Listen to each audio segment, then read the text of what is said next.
জাহাঙ্গীরনগর বিশ্ববিদ্যালয় কেন্দ্রীয় ছাত্র সংসদ নির্বাচনে শিক্ষার্থী ঐক্য ফোরাম নামে প্যানেল ঘোষণা করেছে বাংলাদেশ গণতান্ত্রিক ছাত্র সংসদ। শুক্রবার বিকেল ৪টায় বিশ্ববিদ্যালয়ের কেন্দ্রিক শহীদ মিনারে আয়োজিত সংবাদ সম্মেলনে এই প্যানেলে ঘোষণা করেন গণঅভ্যুত্থানে শহীদ নাফিসা মরওয়ার মামা মোহাম্মদ হজরত আলী। প্যানেলে ভিপি পদে মনোনীত হয়েছেন মার্কেটিং বিভাগের ৪৭ ব্যাচের শিক্ষার্থী আরিফুজ্জামান উজ্জ্বল এবং সাধারণ সম্পাদক পদে আন্তর্জাতিক সম্পর্ক বিভাগের ৪৯ ব্যাচের শিক্ষার্থী আবু তৌহিদ মোহাম্মদ সিয়াম। সংবাদ সম্মেলনে জাবি শাখা গণতান্ত্রিক ছাত্র সংসদের সভাপতি আরিফুজ্জামান উজ্জ্বল বলেন, শিক্ষার্থীদের অধিকার আদায়ে সোচ্চার জুলাই আন্দোলনে যাদের গুরুত্বপূর্ণ ভূমিকা ছিল এবং আদিবাসী সহ সব শিক্ষার্থীকে নিয়ে একটি অন্তর্ভুক্তিমূলক প্যানেল ঘোষণা করা হয়েছে। নারী শিক্ষার্থীদের জন্য সংরক্ষিত আসনের বাইরে অন্যান্য পদেও নারী প্রার্থী রাখা হয়েছে। জাকসু নির্বাচনের আরও খবর জানাতে জাহাঙ্গীরনগর থেকে যুক্ত হচ্ছেন সহকর্মী রাইয়ান বিন আমিন। রাইয়ান, এখন পর্যন্ত কারা কারা প্যানেল ঘোষণা করেছেন এবং সেই সাথে জানাবেন বাংলাদেশ গণতান্ত্রিক ছাত্র সংসদের প্যানেল ঘোষণায় শিক্ষার্থীরা কি প্রতিক্রিয়া জানিয়েছে?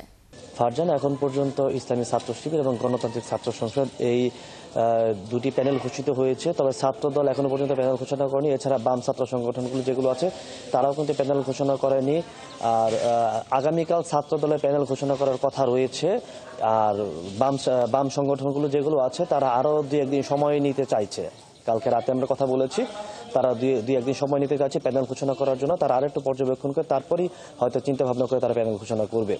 আর গতকালকে ছাত্র সংসদ গণতান্ত্রিক বাকশাসের প্যানেল ঘোষণা হওয়ার পর শিক্ষার্থীদের প্রতিক্রিয়া এখনো পর্যন্ত ইতিবাচক হিসেবে আমরা পেয়েছি। কারণ সেখানে যারা প্রতিদ্বন্দ্বিতা করতে আসছেন বলা যায় যে সবাই প্রায় এই জুলাই আগস্ট গণ অভ্যুত্থানে জাহাঙ্গীরনগর বিশ্ববিদ্যালয় এবং সাভার এই অঞ্চলটাতে তারা নেতৃত্ব দিয়েছেন এবং একদম সামনের সারিতে থেকে তারা ছিলেন। এর মধ্যে ছিলেন জাহাঙ্গীরনগর বিশ্ববিদ্যালয় সাংবাদিক সমিতির সাবেক সভাপতি আরিফুজ্জামান উজ্জ্বল আছেন ভিপি পদে।